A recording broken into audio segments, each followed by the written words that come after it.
5000 वर्षापूर्वीची आपली संस्कृती आहे ती अशीच तुम्ही तोडून किंवा मातीखाली गाडल्या गेली असते.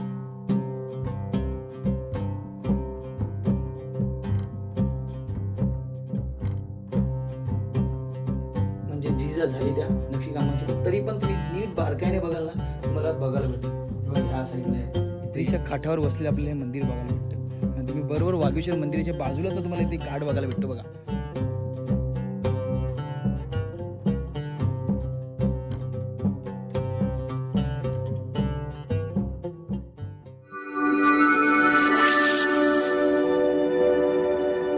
नमस्कार मंडळी, तुमचं पुन्हा एकदा स्वागत आहे एका नवीन व्हिडिओमध्ये.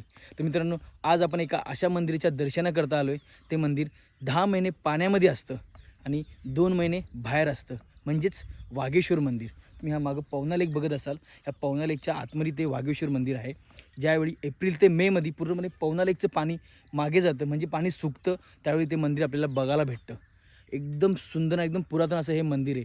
लोणावळ्यातील डोंगर रंगामध्ये हा पवना लेक येतो आणि बरोबर ह्या पवना लेकच्या आतमध्येच हे मंदिर आहे. आता बरोबर आपण पवना लेकच्या बाजूला इथून एक 10 ते 12 मिनटं आपण चालत गेलो तर बरोबर ते मंदिरापर्यंत आपण पोहोचतो. आणि आपल्याबरोबरच ह्या मंदिराच्या दर्शनाकरता आपला एक मित्र आलेला आहे. हा बघा, प्रसाद आहे आपल्याबरोबर. तर चला तर मग मंदिराच्या दर्शनाकरता निघूया.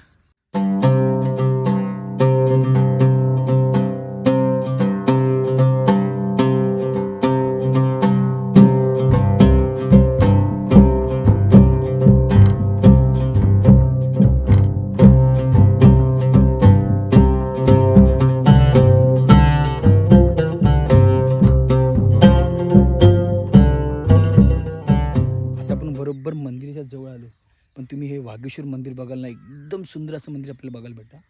50 ते 60% एकदम चांगल्या स्थितीमध्ये.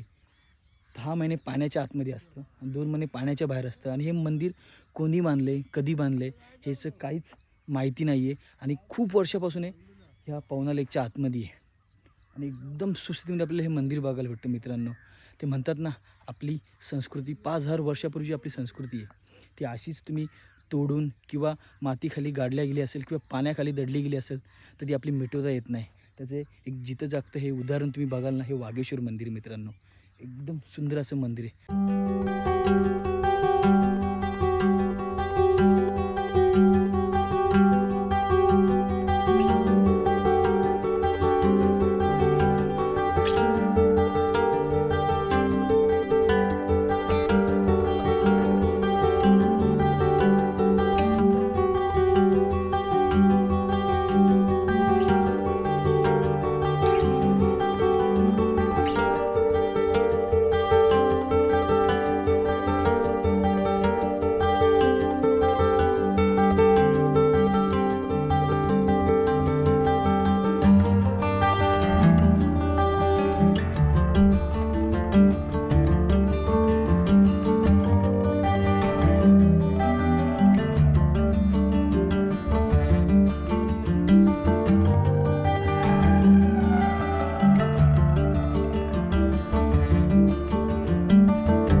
हे बघा, आत्ताच महादेवांचं दर्शन घेऊन बाहेर आलो आहे. एकदम मन प्रसन्न करणारं असं हे मंदिर आहे मित्रांनो. आणि तुम्ही हे मंदिर बघाल ना, मंदिर तुम्हाला वरचे कळस वगैरे मंदिराचं पूर्णपणे पडलेले, पण हे मंदिराचं आतले हे जे खांब आहेत ते पूर्णपणे आपल्याला शाबूत असलेले बघायला भेटतात. आणि याच्यावरचं हे नक्षीकाम आहे ना, थोडंसे पाण्यामुळे थोडंसं ते पुसल्या गेले, म्हणजे झीजा झाली त्या नक्षीकामाची, पण तरी पण तुम्ही नीट बारकाईने बघाल ना तुम्हाला बघायला भेटेल. हे बघा, ह्या साईडला आहे इथे यक्षिकांची तुम्हाला पूर्णपणे नक्षीकाम इथे केले भेटत. आणि यातला गाभारा बघा ना तुम्ही, एकदम सुस्थितीमध्ये आपल्याला गाभारा बघायला भेटतो. आणि गाभारा या साईडला असणाऱ्या चारही साईडला भिंतीवर सुस्थितीमध्ये एकदम. आणि वरचं तुम्ही बघाल ना, छप्पर थोडंसं पडले बघा, इथे पण एकदम मस्त असा वरचा कळस बघायला भेटतो बघा. ही खालची फ्लोरिंग आहे ना, ही लाद्या वगैरे ह्या आत्ता सध्याच्या काळामध्ये पूर्णपणे बांधण्यात आल्यात. आणि जेव्हा तुम्ही मंदिरातून बाहेर पडता, तुम्ही ह्या मंदिराच्या दारावर जाऊन तुम्ही नक्षीकाम बघाल ना, हे बघा एकदम सुंदर बघायला भेटतं बघा. ह्या साईडला डिझाईन काढली, ह्या साईडला फुलं वगैरे काढली आहेत. आणि वरती आपल्याला गणपती बाप्पांची मूर्ती बघायला भेटते वरच्या साईडला. एकदम सुंदर असं मंदिर मित्रांनो. आणि विचार करा ज्या टायमाला हे मंदिर पूर्णपणे एकदम चांगलं असेल त्या टायमाला कसं दिसत असेल हे. आत्ताचं एवढं मोठं भव्य दिव्य दिसते तर त्या टायमाला याची भव्य दिव्य किती असेल. आणि तुम्ही बघाल ना मंदिराच्या आजूबाजूला तुम्हाला खूप साऱ्या वेरगळी स्मृतिशिळा तुम्हाला बघायला भेटतील. तेव्हा ह्या साईडला पूर्णपणे चारी साईडला ठेवलेल्या आहेत. आणि मला असं वाटतं मंदिराच्या पूर्ण चारी साईडनी पहिले तटबंदी असेल ती पूर्णपणे तटबंदी ह्या पाण्याच्या याच्यामध्ये ढासळली गेली. कारण तुम्हाला ह्या साईडला ना खूप दगडी इथं पडलेल्या बघायला भेटतील. तटबंदीचे ह्या साईडला आहेत, मंदिराच्या तुम्ही मागच्या साईडला तुम्हाला तिथं पण तुम्हाला बघायला भेटतील. ह्या साईडला पण तटबंदीचे आपल्याला अवशेष बघायला भेटतील. आणि तुम्ही जेव्हा मंदिरातून बाहेर येता तर आपल्याला एक नंदी बघायला भेटतो बघा. पण पूर्णपणे तुटलेल्या अवस्थेमध्ये असा नंदी आपल्याला इथे बघायला भेटतो. आणि वरती तुम्ही इथे मागच्या साईडला बघा तुम्हाला एक दीपस्तंभ तुम्ही इथे बघायला भेटतो बघा वरती. इथे एकदम सुंदर असं मित्रांनो हे वाघेश्वर मंदिर आहे.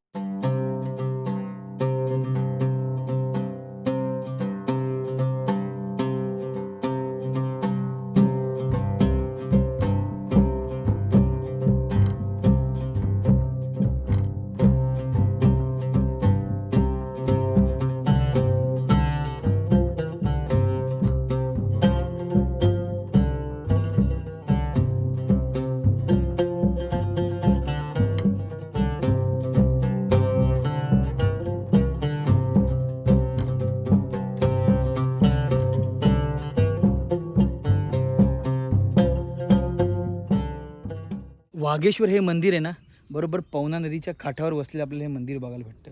आणि तुम्ही बरोबर वाघेश्वर मंदिराच्या बाजूलाच तुम्हाला इथे घाट बघायला भेटतो बघा.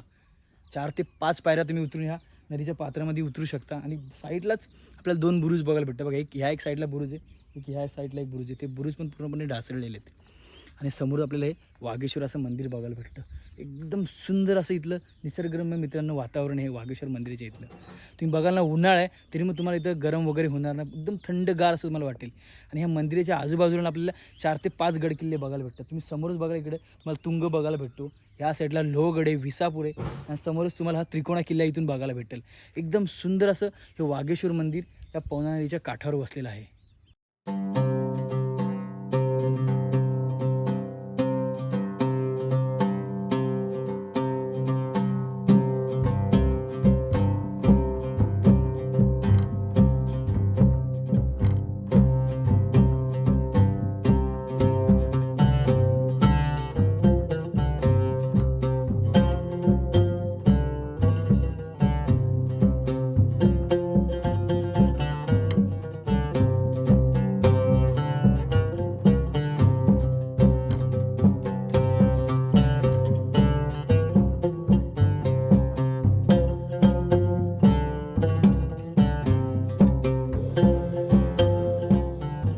मित्रांनो आमचं वाघेश्वर मंदिराचं पूर्णपणे दर्शन वगैरे घेऊन झालं. एकदम सुंदर असं ठिकाण आहे आणि एकदम सुंदर असं हे वाघेश्वर मंदिर आहे. आणि तुम्ही इथला आजूबाजूचा हा परिसर बघाला ना तो एकदम सुंदर आहे. तुम्ही अजूनपर्यंत ह्या वाघेश्वर मंदिराचे तुम्ही आले नसेल ना, एकदा ह्या वाघेश्वर मंदिरात दर्शन करता या. किती दिवस तुम्ही घरात बसून राहणार आहे. तर तुम्हाला आपली ही वाघेश्वर मंदिराची जर व्हिडिओ आवडली तुम्ही नक्की कमेंट करून सांगा आणि लाईक करा आणि शेअर करा. आणि अजूनपर्यंत कोणी आपल्या चॅनलला सबस्क्राईब नसेल केलं मित्रांनो तर सबस्क्राईब नक्की करा. तर मित्रांनो आपण परत भेटू अशा एका नवीन व्हिडिओमध्ये. तोपर्यंत तुमची मी रजा घेतो. जय शिवराय, जय शंभूराजे, हर हर महादेव.